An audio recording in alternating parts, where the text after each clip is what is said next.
Hello friends, welcome back to Cosmopolitan Cornbread. So this is not the video that I had planned on sharing with all of you for one of my March Canning Madness videos, but in the effort to be utterly transparent and a learning opportunity for all of you out there, especially if you are new to canning, I just wanted to share what happened. I almost had a canning disaster. Well, in a way it kind of was, but it could have been a lot worse, and I'll explain as I go through the story. So yesterday I decided it was time to start canning some beans. I've been working on filling up my pantry with all of the things that I've been wanting to can before garden season comes. That's why I like doing this March Canning Madness thing. It's to get all the things canned. Whether it is broth or beans or just whatever it is. Maybe it's bags of tomatoes that are still in the freezer from the last garden. It's just whatever it is that you've been needing to get done. Time to do it. So yesterday I pulled out my bag of navy beans that I had gotten from Asia Standard. 5 pounds of beans. Now I will tell you, I've canned beans before. Pinto beans, kidney beans, and things like that. I had never actually canned navy beans before, but I thought, you know what, we're going to be canning all the beans, let's do some navy beans too. Because those are great to have on the pantry, fully cooked and ready to go, if you want to do some like quick faux baked beans, you know, something like that. And so I went through the process and measured out the beans. Now, this is a Rebel canning method. It is not approved, but I do not consider this unsafe. And I will do a different bean canning video later this month, maybe next week. And I will walk you through the process and explain why I consider this safe and just some of the different aspects of canning beans. But I was doing the dry bean method, which I'm not new to. And so I was measuring out my beans, but I was measuring them out as though I was doing the kidney beans or pinto beans and stuff that I've done in the past. And so I measured them with the scant measurement, which means not quite full, of 1 cup per quart and 1/2 cup per pint. And was going through the process. I had both of my canners going because it took both of the canners to get all 5 pounds of the beans done. And even though I started my 931st, my bigger All-American canner, the 921 actually was done quicker because it heats up faster, cools down faster, just because it's smaller. And so I had filled this one up first, and then I filled up this one. And as I was emptying this one, the very first can of beans that I pulled out, I was like, well, shoot. Because I had used the same measurement that I always did for my beans. And what I did not know, because I'd never done navy beans before, is that they don't expand in size anywhere near as much as kidney beans or pinto beans do, or black beans. And so my first issue was, wow, there's just not a lot of beans in there, and that kind of stinks.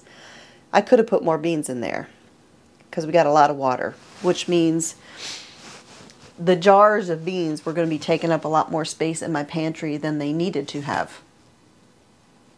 So that was the first issue. But that's something minor, you know, that's okay, no big deal. It stinks, but it's no big deal.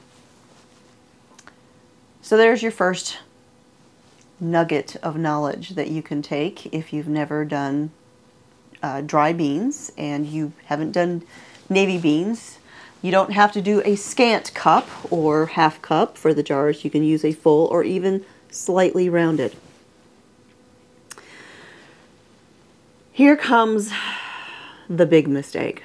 And not too long ago, I did a canning video, and in it, I mentioned a mistake that I had made, and I knew I was making the mistake, and I should have trusted my gut, but it wasn't a big thing, you know, it wasn't the big deal. But it was the first time in a long time I had had a jar not properly seal. And what had happened is I had tightened the ring a little too snug, and I knew it when I did it. I'm like, I think I tightened that ring too tight. But I second guessed myself and I put it in the canner anyways. And sure enough, the lid buckled. It didn't seal properly. And so that wasn't a successful jar. All the rest was fine. And I'll tell you, that is the first time in a long time I've had issues canning. But I wanted to share it with you because it's something to learn from. You know, if you think something's not quite right, you should trust your gut. And I should have taken my own advice. So after I got done loading my canners yesterday with the jars of beans to can, I turned on the stove eyes, which I'm from Wisconsin and we always called them stove eyes growing up. And I've had people ask me, what are you talking about? Burner, element, whatever you want to call it, I call it a stove eye. Letting the canners come up to temperature so that they could start venting their steam, you know, to get like they needed to.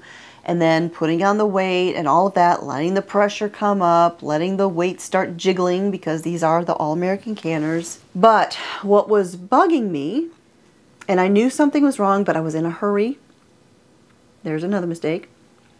I didn't take my time. I was just trying to hurry up and get these beans done because I had other things I needed to do yesterday. My 921, I was having no issues with. It came up, it started doing its intermittent jingling, but my 930 wasn't. Now, the All-American canners have a gauge and the weight, but when it comes to the All-American, you're supposed to go by the weight. Well, my canner had come up to pressure.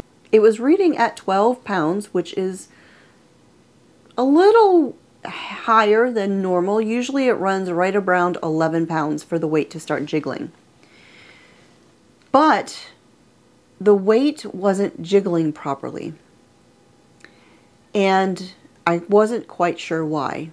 I could see on the gauge that the pressure was right, even though it was like 1 degree a little higher than normal. I thought, well, I guess it's okay, but even though that's not jiggling the way it usually jiggles. And it nagged me. It bugged me and it bugged me, but again, I was in a hurry. I didn't want to stop the process and start it all over, but I should have.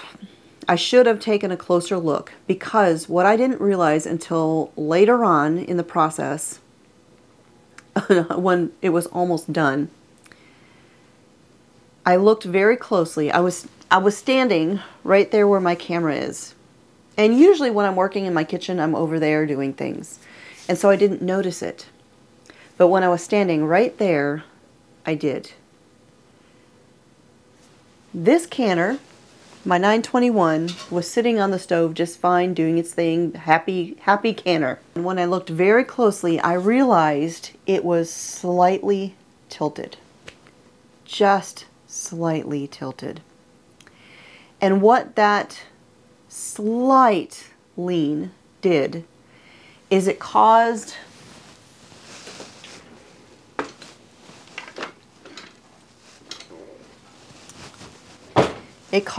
the little weight here that sits on top of the little pipe, the little bitty vent.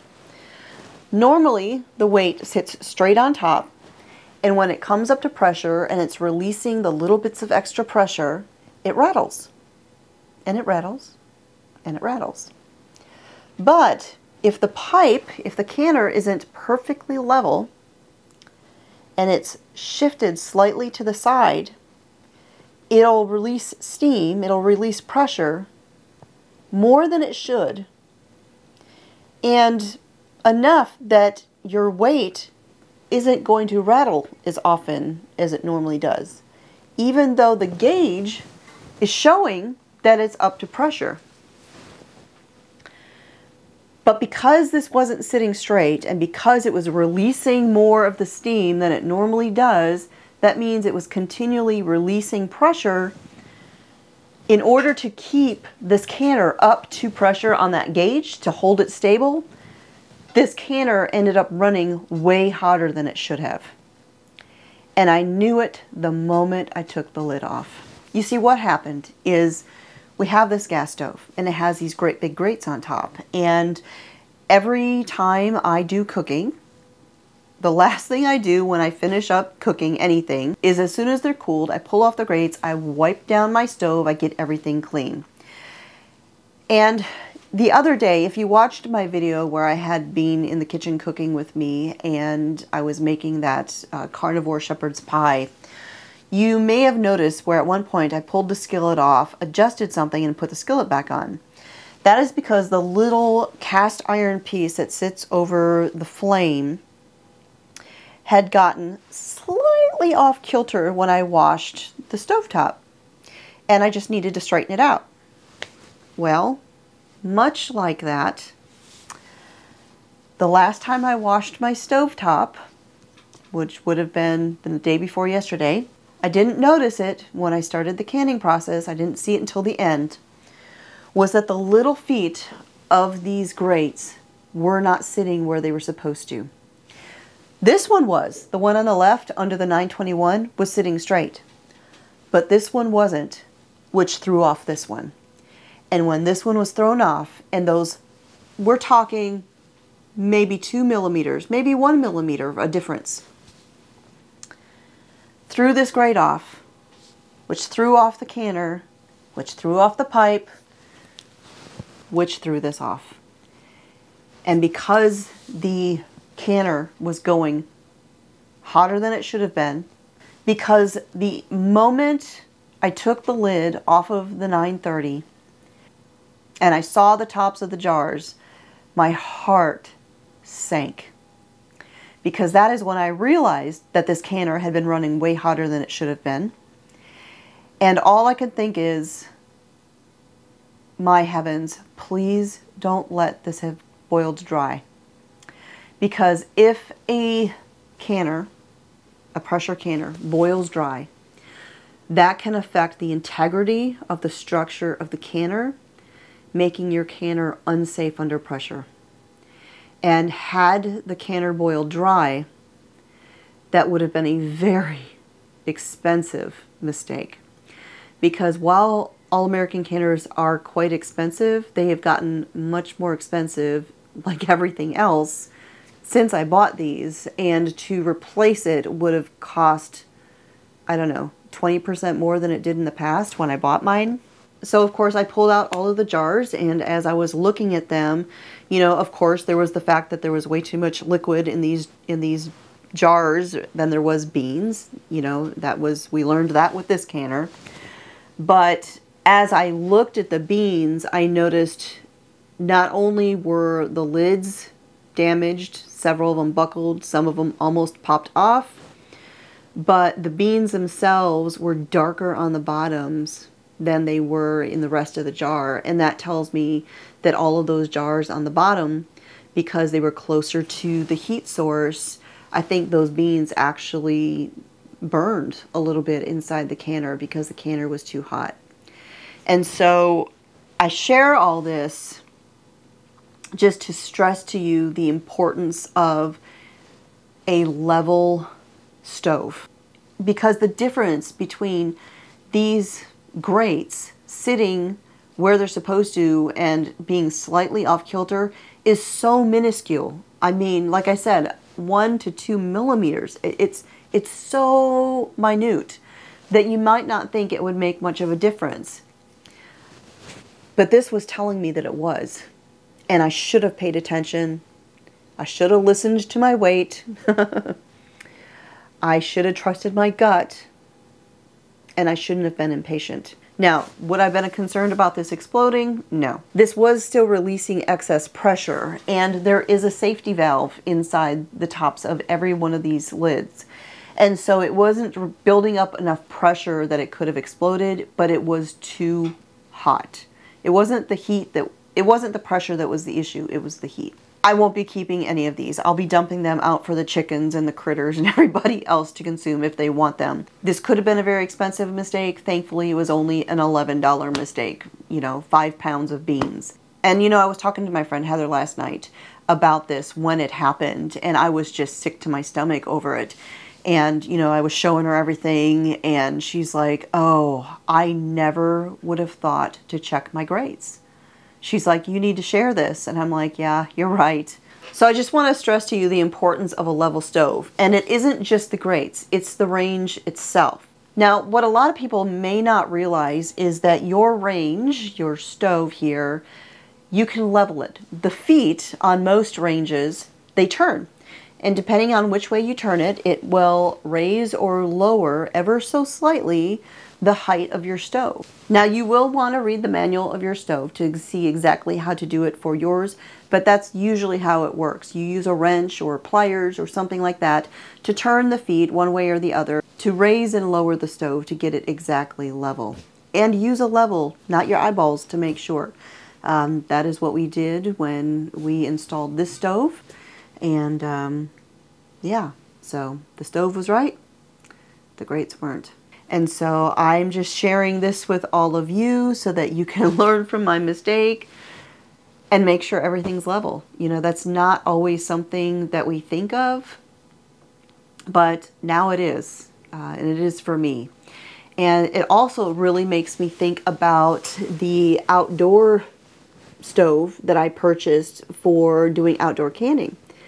I'm like, wow, when I set that up, I haven't used it yet, but now my thought is, wow, when I do, I'm going to need to make certain that it is totally level. And on my very uneven ground out there, that may mean building some sort of platform to set it on, or something like that. So learn from my mistake. Be safe. When you think something's wrong, just stop. Just stop. Trust your gut. And yeah, hopefully this doesn't happen to you. Hopefully this will save some of you some grief and sorrow, and save you from having to replace a very expensive canner, especially in this day and age where every penny matters. So that is it for today. Thanks for joining me here in the kitchen. I will come back again next week with a proper canning video.